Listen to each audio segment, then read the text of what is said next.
Hey everybody, hope you're doing well. This week's video, we're going to be covering the Fallout TV show, and more specifically, its connection to Fallout New Vegas.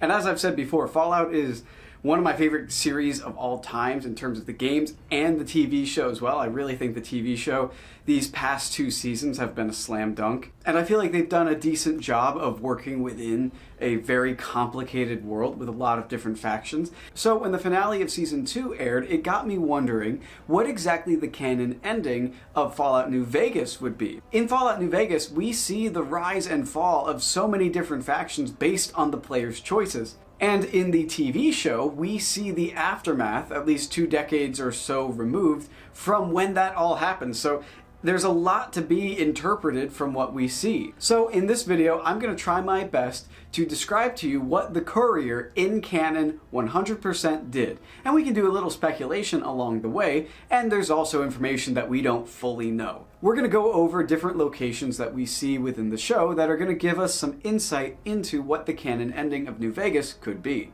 So without further ado, let's try to figure out what the canon ending of Fallout New Vegas is.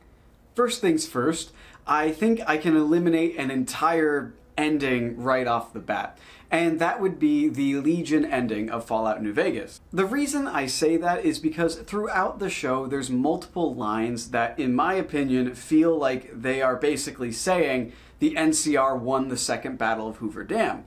And there's no way as Yes Man to support the Legion or with House or anything like that at locations like Camp Golf, which aren't too far from where the battle would have taken place, as well as various locations throughout New Vegas. They don't have any remnants of the Legion. We don't see any banners on the ground, any dead soldiers, anything like that. Because in all of those Legion endings, they discuss how attacks go nearly as far as Novac, and that it would eventually succumb to the Legion. So if they won, I just don't know how there's any way that they could have won and things would look the way they do in the TV show. We also have lines from the Ghoul to the Rangers in the Hill basically saying, "I thought the good guys were going to prevail in the great state of Nevada." To which the Ranger replies that they are winning. I don't think they would say that they are winning if they had lost the second battle of Hoover Dam. The first location we'll discuss is Novac. The fate of Novac and the people within largely hinges on the player's choice when it comes to the Come Fly With Me quest. For a refresher, that quest is where you go to the REPCONN testing facility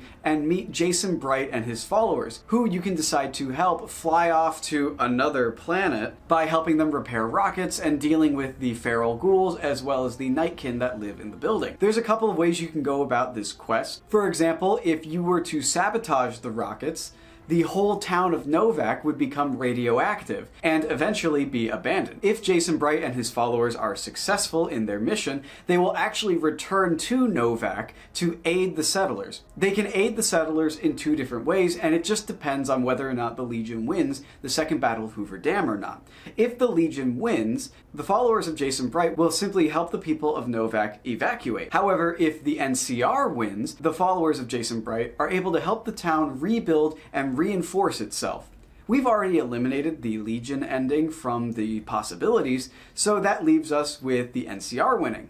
And if Jason Bright and his followers helped to fortify the town, I think they would have been able to repel an attack from the Khans. So when it comes to Novac and the fate of Jason Bright and his followers in canon, that means that the Courier didn't help Jason and his followers use the rockets, and they also didn't sabotage him. The other thing is, if the player doesn't go over there at all, feral ghouls will start to roll into the town. So overall, what does that mean? Well, it means that the Courier didn't sabotage Jason and his followers, but also didn't really help them. But the Courier still went to Novac because otherwise we'd have feral ghouls roaming in the area. So what does that all mean? Probably exactly what Manny Vargas initially wanted him to do. Manny will give the Courier this quest in order to get information about the whereabouts of Benny. So it seems that the Courier took it pretty literally and eradicated Jason Bright and his followers from the area, leading to Novac being weakened during the second Battle of Hoover Dam and not having the help when it came to repairing the town when the Khans rolled in and took over. while Camp Golf doesn't have its own ending slides, the state that it's in can tell us a lot about what's going on. Like I said at the beginning, it's not covered in bodies, it doesn't show any signs of there being a battle really, it just seems like everyone got up and left in a hurry. This once again feeds into the idea that the Legion did not win the Second Battle of Hoover Dam. Now, according to Todd Howard, Shady Sands was nuked shortly after the events of Fallout New Vegas. So, all in all, I think the reason Camp Golf is totally abandoned is once Shady Sands was nuked, the NCR, which was already overextended and overreaching, collapsed under its own weight and ordered the retreat and regrouping of all of its troops. However, in all of the chaos, that's how we ended up with groups like Moldaver's group, as well as the Rangers in the Hills, who were sort of left behind as things were pulled back. Next is Caesar's Legion. So as stated before, it's pretty clear that they lost the Second Battle of Hoover Dam, and that Caesar died. The first thing I want to knock out is the Legion's relationship with the Great Khans. Depending on your choices, the Great Khans can either help, stay out of completely, or attack the Legion during the Second Battle of Hoover Dam. And the legate that we see in Fallout Season 2 says that they are at war with the Khans as well as the NCR. What this tells me is that the courier broke down relations between the Great Khans and Caesar's Legion. One of the easiest ways to do this is by finding a ledger or a note near Caesar that you can show to Papa Khan, which shows him that in the end the Legion is planning to betray him and enslave his people. I think the Khans breaking off from Caesar's Legion before the Second Battle of Hoover Dam makes a lot more sense than them breaking off afterwards. I think that also helps with how Novac has been taken over by the Khans now. We know because of the canon ending slides from Fallout New Vegas about Novac, there's no mention of the Khans or anything like that in any of them. So it seems that the Khans weren't sent in any capacity over to Novac, meaning that even if they were with the Legion, they wouldn't have taken Novac for themselves at that period in time. So overall, it makes more sense that they would have split off before, and then this attack on Novac was done afterwards because Novac was unable to repair itself because it didn't have the aid of Jason Bright and his followers after the Legion attempted to take over. Now, what happened to Caesar? How exactly did he die? I think Caesar died sometime after the Second Battle of Hoover Dam. I have a couple of reasons for this. For one, I don't think he was murdered before the Battle of Hoover Dam by the courier, because in that case, we would have seen the Legion united under the legate Lanius. If Lanius wasn't killed at the Second Battle of Hoover Dam, I mean. And the other thing is, from Caesar's body, it doesn't look like he was shot or maimed or killed in that way. So if I had to guess, it would be his tumor after the Second Battle of Hoover Dam. If Caesar dies before the Second Battle of Hoover Dam, Lanius takes over. There is no power struggle, it just immediately falls to him.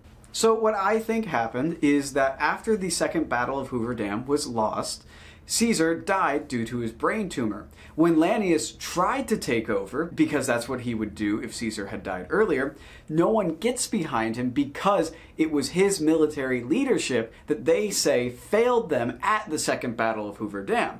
And this would lead to this power struggle of, let's actually see what Caesar would have wanted by checking this note. There would be a lot of distrust towards Lanius instead of this awe of him as a figure because they've seen him lose in battle. The other thing is maybe Lanius even died during the Battle of Hoover Dam, as the courier has to fight him, and unless you have a 100 speech, you have to fight him. So he either died at the Second Battle of Hoover Dam, or tried to take over afterwards and wasn't trusted because of his failure at the battle. Next on our list is Freeside. Now this is a place that we spend a lot of time in the TV show. To start off, I don't think that the courier helped the followers of the Apocalypse.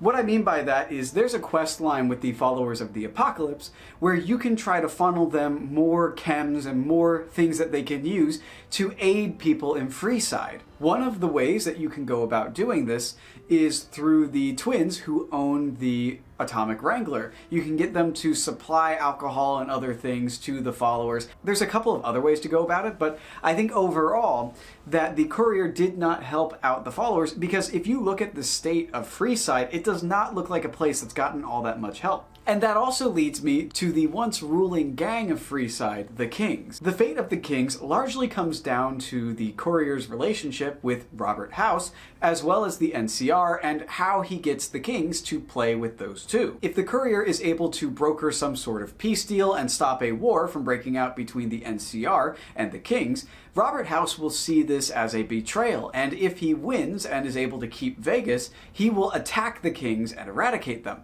However, if the kings engage in war with the NCR, Robert House will take this as a sign of loyalty. There's some other variations in there. If the NCR wins and the kings are friendly with the NCR, they will work together and the kings will mostly keep control of Freeside and sort of work as almost an opposition party to the NCR. But it's still a healthy working relationship. When it comes to the yes man endings, if the NCR is not friendly with the kings, they'll actually kick out a lot of NCR soldiers and root them out of the area. There's also some endings where the kings can take some NCR refugees, and you've also got the opposite, where the kings completely kick out the NCR. What I'm trying to boil down to, once again, is that the relationship between the kings and the NCR is really important here. At first, I was going to say one of the endings where the kings don't have a good relationship with the NCR.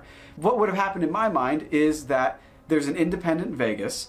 The NCR hears that their capital is bombed and begins to sort of scramble, people are being left behind, and rather than helping them out, the kings kick out the rest of the NCR refugees and sharecroppers in the area. However, the one thing that threw a wrench in this idea was the response that the people of Freeside had to seeing Maximus in NCR Ranger power armor. This shows that there is some sort of positive relationship between the people of Freeside and the people of the NCR. This is something that doesn't occur right away. There's a lot of animosity between the people of Freeside and the NCR because of the taxation, as well as the way that the NCR gives out rations to only their people. That's one of the things that you can expose, is a certain bias that the NCR has against the people of Freeside. This means the courier must have facilitated some sort of negotiation or peace deal between the kings and the NCR. Now, how the kings turned into ghouls is a little bit of a mystery to me. I believe it has something to do with the Death Claws randomly deciding to move into the Strip. It's implied in the TV show that the Enclave had something to do with moving the Death Claws into the Strip. This was to stop anyone from helping out House, as well as to protect their own secret vault. When Lucy picks up one of the Deathclaw eggs, it's irradiated. And of course it is, when you eat meat from the wasteland, you get irradiated. But I think that could be hinting at something else. I think it's possible that the Enclave moving the Deathclaws into the Strip had something to do with the ghoulification of the kings. Maybe they sent in an envoy to talk peace, and they came in with a radiation bomb or a dirty bomb or something like that. Sort of similar to how the Commonwealth Provisional Government was sabotaged by the Institute. However, the fact that the kings were alive immediately following the events at the Second Battle of Hoover Dam and had a positive relationship with the NCR tells me one really important piece of information. Robert House, in his biological form, is dead. The Lucky 38 and the Strip as a whole is completely trashed. You can see Securitrons thrown about, there's rubble, and of course the giant Deathclaws that have taken over it. When the ghoul is able to talk to Robert House again by activating his non-biological computer backup using cold fusion, they have a brief conversation, and when talking, Mr. House says something along the lines of that his biological form, meaning his body in cryostasis connected to the computers, became a target for wandering travelers trying to prove themselves. He even mentions being beaten with a crowbar. I think this could be a reference to how he was killed by the courier. I think this could be a reference to one of the achievements that you can get when you kill Robert House in Fallout New Vegas. If you beat him to death not with a crowbar, but with a golf club, you get the achievement, A Slave Obeys. This is in reference to the full quote from Andrew Ryan, who says, "A man chooses, a slave obeys," as you beat him to death with a golf club. Andrew Ryan and Robert House are very similar characters. Although they each have their different motivations and level of paranoia, they're both based on Howard Hughes, who was a very eccentric millionaire in his time. So Robert House mentioning that he was once beaten with a crowbar could be a reference to that. I think the other attempts on his life that he mentions, like being poisoned or shot at, things like that, I think those are things that may have happened to him during the pre-war. So this means that it's very likely that the courier went with a yes man ending. And I think this is further reinforced because when you look at the Lucky 38, where Robert House is set up and things like that, you see a Securitron laying off to the side. And in my opinion, and many other Fallout New Vegas fans' opinions, it's very reminiscent of what happens to Yes Man when you load him into the Lucky 38 computer after killing House. His Securitron sort of glitches out, falls to the ground, and lays on the stairs in a very similar position. I think that's a sign that yes, Yes Man won and took over. So now that we have it all laid out and the evidence I've presented, let's go over a list of things that we can pretty much guarantee that the courier did in Fallout New Vegas. We're going to try to go in order of when you would encounter these things in the game. So it starts off with the courier entering Novac, killing Jason Bright and his followers, and clearing out the RepCon testing site in order to get information from Manny Vargas about the whereabouts of Benny. From there, the courier went straight to Vegas through the normal quest line, and likely went straight to Benny rather than meeting with Robert House. This would lead to Benny fleeing to the Legion, and would be the fastest way, in my opinion, for the courier to run into Yes Man. From there, the courier agrees to work with Yes Man, and goes to meet Robert House. The courier doesn't really talk all that much to House and just goes straight in to kill him. After that, the courier goes to the bunker hidden under the Legion in order to upgrade the Securitrons. We know for a fact that this is what happened, as we can see one of the Securitrons with the Mark II face, being the little soldier, as well as using the grenade launcher, which is only available to the Mark II Securitron. After doing that, the courier would begin to do what are known in the game as the wildcard sidebed quests, where they deal with the individual factions in the area. While I'm unsure how they may have handled the Brotherhood of Steel, most likely wiping them out or attacking them and then causing them to go into hiding, since there's no mention of the Nevada chapter. But from there, the courier was able to expose the Legion's true plans to the Great Khans, and was able to negotiate a deal between the NCR and the Kings. The other thing is, the Enclave remnants are 100% never discovered. If they were discovered, I'm sure we would have heard something about it in the show. Their complete absence, considering how active the Enclave is shown to be within the Fallout TV show, tells me that they may be retconned to an extent going forward. Finally, the second battle of Hoover Dam occurs.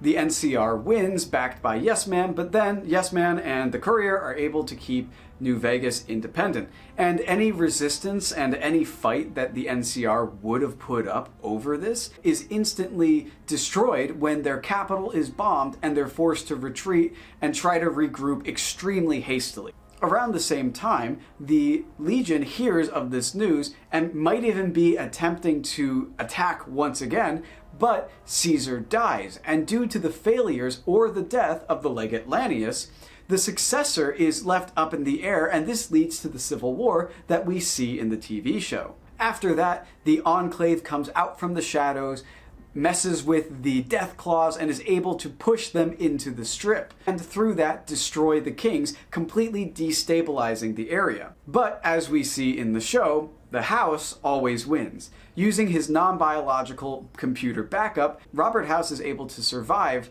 and come back when Cooper Howard brings the cold fusion to him. And that kind of leaves us to where we are. Now the question is, where is the courier? What happened to Yes Man? I think in the process of the Deathclaws sort of invading the Strip, it destabilized it, wiped out so many of the Securitrons, and then the Enclave is something that we can't forget. It's very, very possible that they specifically went after Yes Man and were able to disable his systems and possibly even kill the courier. So maybe the courier died in this Deathclaw invasion, maybe they were wiped out by the Enclave, or maybe, or just maybe, they were a sleeper agent of the Enclave being remotely controlled the whole time without even knowing, just like Hank McClane mentioned existed throughout the wasteland. But I think that's a story for another day. Let me know if you'd like to hear more about my little idea about the courier possibly being controlled by the Enclave. It's a lot of speculation since the show just ended, and there's so much to digest from that, and Season 3 is going to be very exciting with everything they've got planned. So overall, that is what I believe to be the most canon decisions that we can possibly find in Fallout New Vegas. I'm sure there's more. It's such a deep game with so much detail. I'm sure there are little bits here and there that I'm missing, but let me know in the comments below what you guys think.